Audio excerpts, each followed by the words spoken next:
Okay okay, चालू हो गया।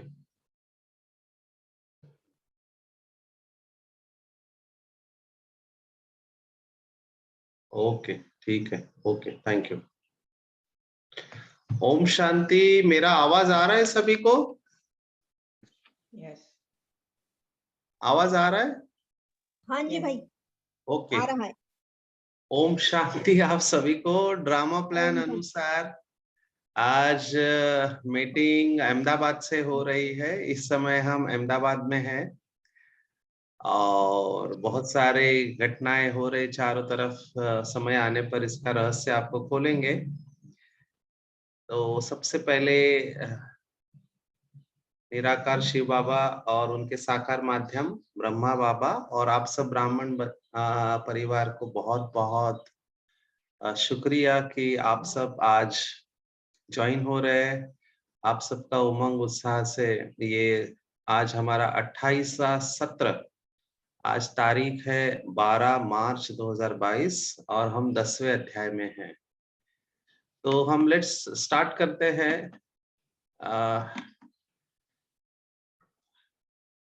अगर स्क्रीन आप लोगों को शेयर हो जाए तो आप बताना, क्या आप लोग स्क्रीन देख पा रहे हैं? यस। ओके। तो 10वां अध्याय हमने पिछले बार चालू किया था। आप में से किसी को पता है कि कौन से श्लोक के ऊपर हम रुके थे? 20। अच्छा, अहमात्मा गुणाकेश सर्वभूताशय स्थितः। वेरी गुड, बहुत बढ़िया। तो हम आगे जाएंगे उसके। हमने फ्लो देखा। ये विभूति योग माना परमात्मा का पूरा ऐश्वर्य और कैसे सर्वव्यापी की बात इस अध्याय में आई है, ये हमने देखा और उसके पीछे का रहस्य देखा। तो एक क्विक रिव्यू फिर से हम देखते हैं कि पूरा फ्लो कैसे है।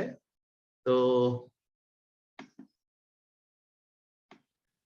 आप देखेंगे कि भगवान की विभूति और योग शक्ति का कथन, पहले 7 श्लोक, फिर फल और प्रभाव सहित भक्ति योग का कथन, और फिर अर्जुन द्वारा भगवान की स्तुति और उसकी विभूति के लिए प्रार्थना, और फिर पूरे श्लोक जो है वो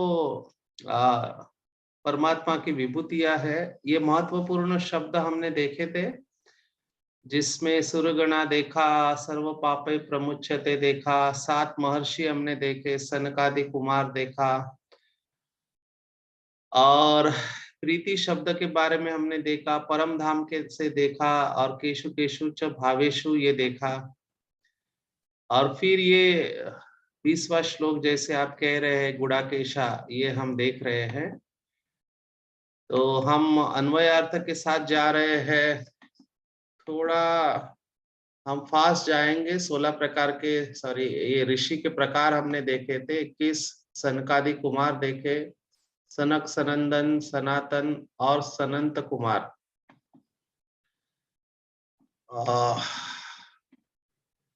ये सब हमने देखा, इसलिए मैं इसमें अभी टाइम नहीं ले रहा हूं ताकि हम आज ये अध्याय को पूर्ण कर सके।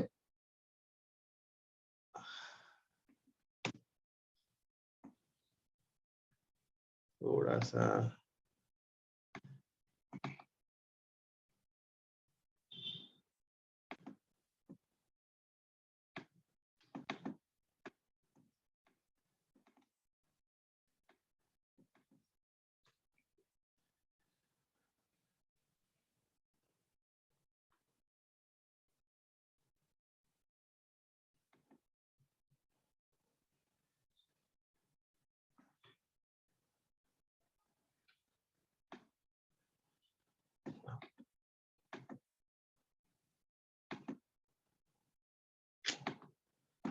ओके।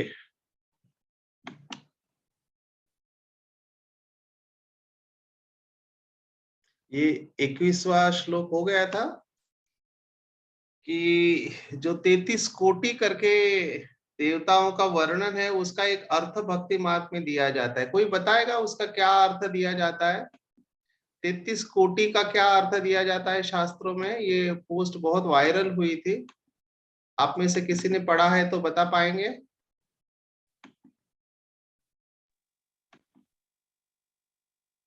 33 कोटि का क्या अर्थ बताते हैं?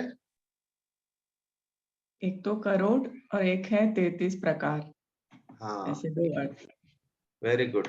तो उसमें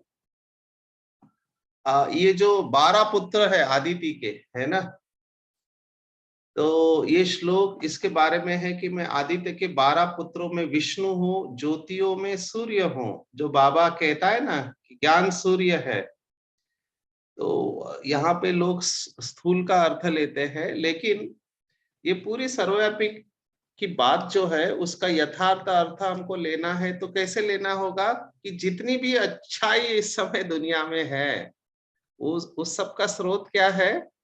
उसका स्रोत है परमात्मा।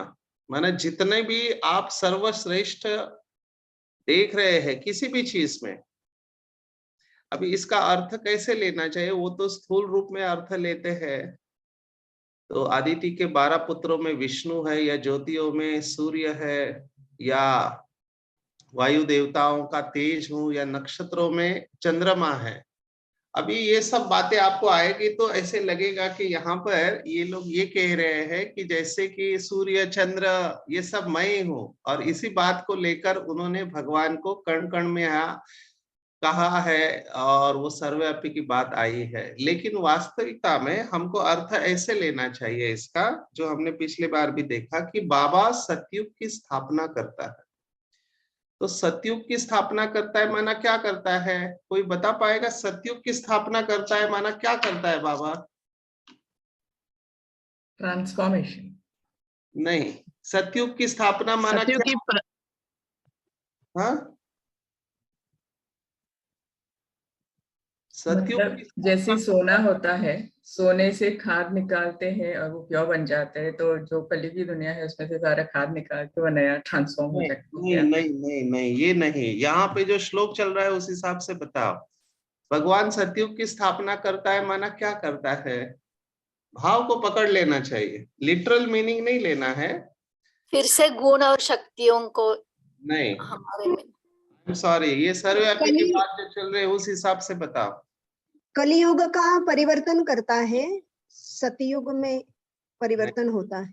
वो तो तभी तो कहते हैं हम सतयुग की स्थापना करते हैं। नहीं, वो नहीं है।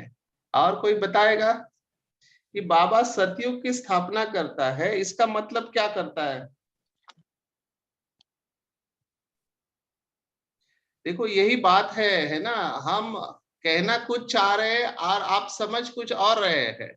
ऐसे ही जो श्रीमद् भगवत गीता का वक्ता है, हो सकता है कि वो कहना कुछ चाह रहा हो, लेकिन उन्होंने समझ कुछ और लिया। इसी की वजह से कंफ्यूजन है। हो सकता है कि उन्होंने जो बातें लिखी बिल्कुल परफेक्ट लिखी, लेकिन जिन्होंने उसका अर्थ निकाला वो अपनी बुद्धि के अनुसार अर्थ निकाला, और फिर उस गलत दिशा में ही चले गए। इसलिए अभी ध्यान से सुनो, बाबा सतयुग की स्थापना करता है, ये आपने ठीक कहा, पुरानी दुनिया से नई बनाते हैं। माना नई दुनिया में क्या है? तो नई दुनिया में नई प्रकृति है। सतयुग में आपको जो भी दिखाई देता है सुंदर सुंदर प्रकृति, जिसको बाबा ने कहा कि हमेशा वसंत ऋतु है, बराबर है ना, वहां पे सूर्य जलाता नहीं है, ना वहां पे बारिश ज्यादा गिरती है, ना वहां पे तूफान आता है। माना प्रकृति कैसे है वहां पे? सतयुग की प्रकृति एकदम सतो प्रधान है, संपूर्ण अवस्था में है। हाँ। हेलो हेलो, हाँ जी जी जी जी जी।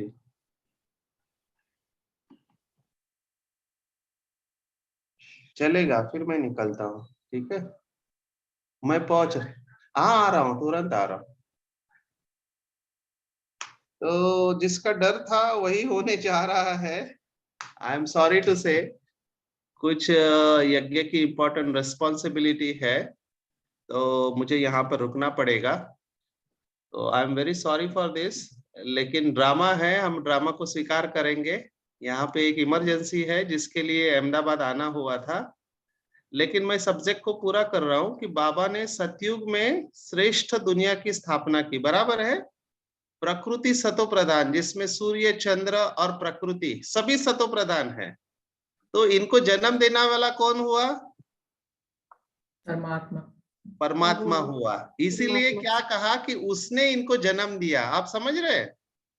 हाँ, तो इसी के लिए कहा कि वो सूर्य भी परमात्मा है, चंद्र भी परमात्मा है, वायु देवता भी परमात्मा है, क्योंकि उसने इसको बनाया है ना। तो इस भाव से यहाँ पर चलना है। तो चलो, ड्रामा है वंडरफुल। मैं आप सबसे विदाई लेता हूँ, क्योंकि डॉक्टर्स की ड्यूटी ऐसे होती है, हमको ही नहीं पता होता है कि हम कहाँ जाने वाले हैं अगली बार, है ना। मधुबन में आए थे, लेकिन मधुबन के बजाय अभी हम इस समय है अहमदाबाद में। तो आप सबसे क्षमा चाहते हैं और हम यहाँ से एग्जिट करेंगे। तो आज का सत्र हम यहाँ पे रोकते हैं, और समय मिला, आप परमिशन दे तो अगले 1-2 दिन में हम सेशन ले लेंगे। ठीक है सभी को? Okay okay okay. Thank you very हाँ जी। मच। ओम शांति। ओम शांति।